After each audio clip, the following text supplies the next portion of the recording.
Poor communication and training, delays with assistance and undignified treatment. Just some of the issues disabled people can face when travelling on planes. Later today, Rights on Flights, that's a campaign group which advocates on behalf of disabled travellers, are due to meet the Transport Secretary, Louise Haigh, to discuss how services can be improved for all. Tom Simons reports.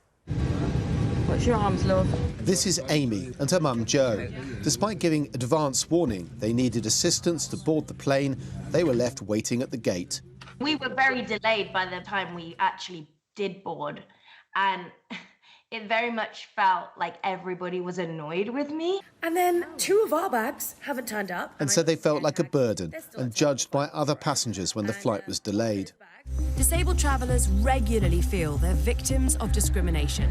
The campaign group Rights on Flights, led by Sophie Morgan, has evidence of wheelchairs being damaged and aviation industry staff lacking the skills to transfer them to and from seats. Now they want the government to pass laws to ensure flying for people with disabilities is better organised, fairer and safer. This is about the government saying, right, we see the crisis that you're facing. We want to respond effectively. We want to treat you like you aren't second-class citizens. We don't want to roll our eyes the same as they are. We drafted the Assisted Air Travel Act, which we believe is world-class legislation and could make the UK a leader in accessible air travel. A Department for Transport spokesperson said everyone has the right to travel and be treated with dignity, and it is vital that flying is an accessible, safe and enjoyable experience for all. The Transport Secretary looks forward to discussing these issues with Sophie Morgan and remains committed to working closely with industry and stakeholders to make progress in enhancing the accessibility of aviation. The campaigners say this has been a problem for decades, but there are solutions if the government's prepared to listen. Tom Simons, BBC News. Oh, we can talk now to Amy Pohl, who we saw in the film a moment ago. Amy, good morning to you. We saw a little bit of some of your experiences on aircraft.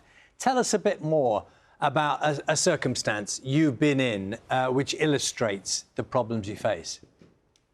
It was truly awful, and it's put me off flying for the time being, but it was my actual first time flying as a wheelchair user this summer. I've been scared to fly after all of the horror stories that you see online. My wheelchair is my legs, and if it was damaged, I wouldn't be able to get anywhere.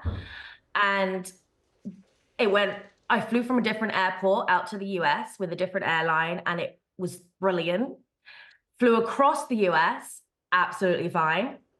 Then I flew back to Heathrow, that was fine. Then on a small flight just from Heathrow to Gatwick, everything went wrong right from the moment we checked in. My mum was told when I asked, she has a disability as well, and I asked if they could help find a seat. I was told by one of the airline workers she could just sit on the floor. We then waited an extremely long time to check in the accessibility section, and we were late coming through security. And by the time we came through security, my mum was told that she couldn't walk through with a crutch, so because it had to go through the scanner, but usually you're given a wooden walking aid, and she was refused that as well. So she had to struggle through. She's had a knee replacement. She had to struggle through the machine crying in pain.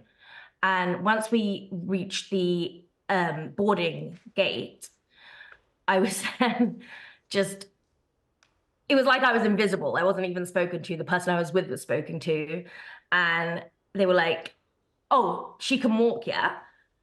No, I can't. And I had booked this way back in April, and I had booked that I needed assistance, I needed an aisle chair, I needed help getting on. And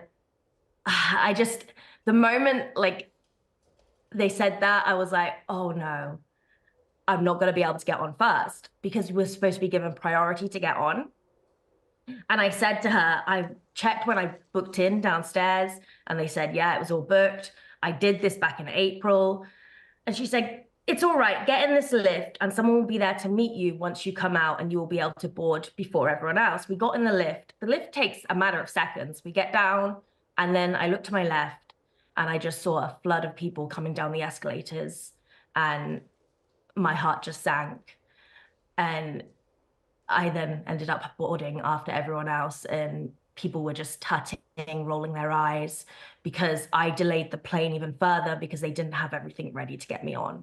I tell you what, Amy, I mean, anyone hearing your story will absolutely sympathise with the situation. I'm just looking at the response we had from Heathrow Airport, and when you were talking about Heathrow, they say, we want Heathrow to be a welcoming and accessible airport for every passenger. We're very disappointed the service provider on this occasion didn't meet our standards. We're conducting a review with our accessibility service partner to understand what went wrong. We deeply apologise for the distress caused.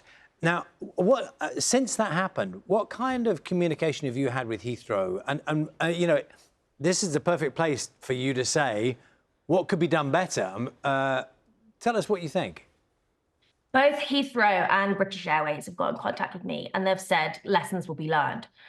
But I put this out on my social media and I had floods and floods of messages from people that said that they had had the exact same experience and the exact same response. So how many times is something like this going to happen until lessons are actually learned?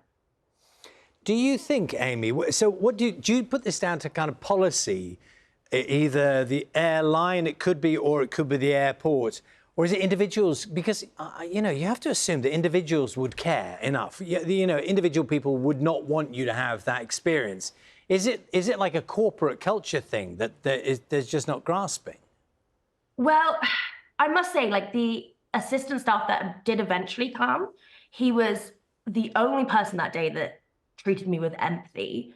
And I don't know, I don't know if the others were just stressed, but I think it comes with training and they just haven't had enough training on this, but also communication. There were Heathrow Airport plus their accessibility staff, who I think are a private company, and then British Airways, and they're just not talking to each other. And the blame it was like a blame game put between each department. And maybe if their communication was better and they had a system that they're actually looking at and it says, oh, Amy needs this at that time, let's go. Instead of once I get there contacting someone, it would work so much better. Yeah, and Amy, I think you referenced this right at the beginning. Will you fly again? Have you flown again? Will you fly again, given your experience? I had such a brilliant experience with a different airline and a different airport on the way out that I'm not going to say I'm not going to fly again, but for the time being, I've really been put off flying from Heathrow.